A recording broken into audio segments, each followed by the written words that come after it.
Today we're going to be doing the catalase test, and what it is if an organism is catalase positive, it can break down hydrogen peroxide into water and oxygen.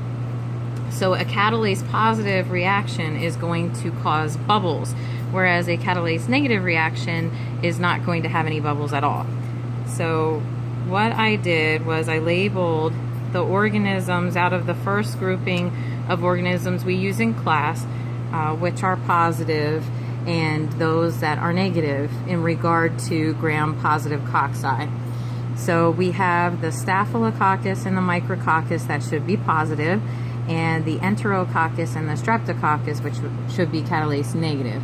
Now, if you look at the gram scheme of things, most everything is catalase positive except for strep and enterococcus.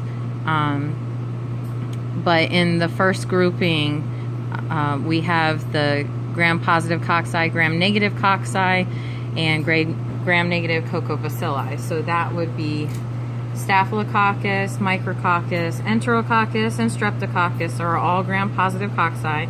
Then we have Neisseria, which is gram-negative cocci, and Moraxella quadralis, which is the only gram-negative cocci in Moraxella, and Haemophilus, which is gram-negative cocobacilli. So I put an organism on each that should be one that should be positive on here. So I put Staphylococcus aureus on here, and I put Streptococcus agalactiae on this one. So I'm going to add my hydrogen peroxide and look for bubbles. Okay, so as expected, the Streptococcus does not show any bubbles. On the video it looks really white, but there aren't any bubbles. Whereas on the Staphylococcus aureus, look at all those bubbles. Okay, so this is a positive test here for staph, and this is a negative test here for strep.